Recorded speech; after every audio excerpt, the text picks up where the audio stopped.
Well, a challenging exchange for the senior advisor to the president's campaign this weekend as he gets grilled on how the next 4 years for Mr. Obama would be different than the last 4.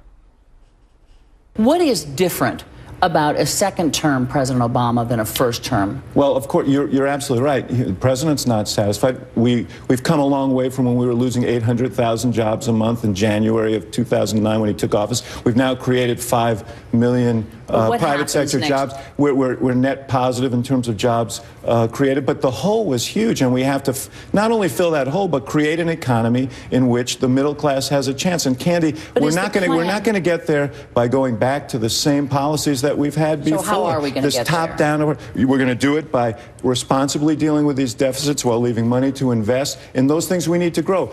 Education, research and development, clean energy technology. Those aren't sort of specific proposals. No, but he's made specific proposals. Let's talk about specific proposals. 100,000 new math and science teachers. We need that to move forward as a country to give people their best chance. Educating, training 2 million new workers in our community colleges in conjunction with business to fill jobs that are open right now. Boosting American manufacturing by ending the tax break that sends jobs overseas and giving tax incentives to companies that start manufacturing businesses here. These are specific, tangible proposals. And Candy, I believe that they will pass because I believe the American people are supportive of that. And the verdict will be rendered on November 6th. Joining me now, Mark Hanna, former aide to John Kerry's and Barack Obama's presidential campaigns, and Kevin McCullough, nationally syndicated radio host and author of No, He Can't, How Barack Obama is Dismantling Hope and Change. Kevin, your thoughts on that exchange? That was a revealing look inside the best talking points that President Obama has by his top spokesperson on the campaign trail, aside from himself. If you can't get more creative than education, green energy, research and development, and that's the solutions. Those are the pinpoints for solutions that you're offering for an election that's going to be decided on an economy and jobs and the economic growth and development of this nation.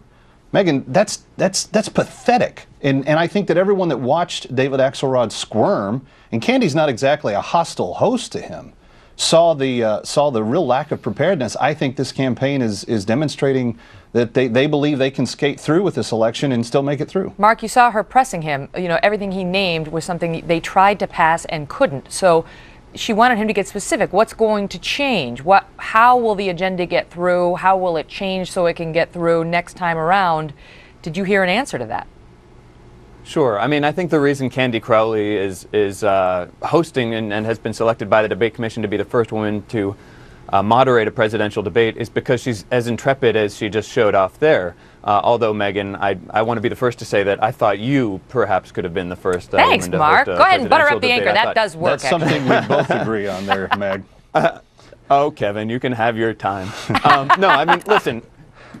Kevin and I work in this format. We know it's difficult to rattle off every single solution that the president is going to put forward in a second term, and we have to talk in sort of generalities here. But anybody who watched the president's convention speech and heard him lay out a very specific plan for what he hopes to accomplish in the next term knows that he's going to penalize companies and disincentivize companies for shipping jobs overseas, create economic incentives and tax breaks for those who hire here at home. You know, meanwhile, Mitt Romney has been sort of described by some, even Republicans, as a pioneer in the business of outsourcing. We know that he's going to double Pell Grants so that we can invest in American kids and make them more competitive in the sort of job market so that education increases. And we know that we're going to roll back the tax cuts on the wealthy so that we can pay down our debt. But you're mentioning these things, and the question is whether they can pass, right, Kevin? I mean, it's great to have your laundry list, as each candidate does, but what can get passed so that things, will meaningfully turn around? Well, things that are going to get passed are things that are able to appeal to a wide range of people that will come together despite their individual differences to have the kind of commonality of helping the country as a whole. And nothing that he mentioned in that laundry list of what David Axelrod mentioned was anything that you can get bipartisan support for. Green energy has been a scandal in the Obama administration. It hasn't been a success. And when you're talking about investing in research and development and education, you're telling me that's how we're going to create more jobs? Well, no, you got to get in bed with small business. You got to help business owners And just giving tax incentives simply to hire isn't going to solve it, Mark. You got to go beyond that. You got to give them reason to grow their operations so that they produce more widgets and services, and in that, then they have a demand to hire people, and that helps the average family get back on top. You know, Mark, we were told a while back that the president was going to be, he believes that he'll be able to work with this Congress better in the next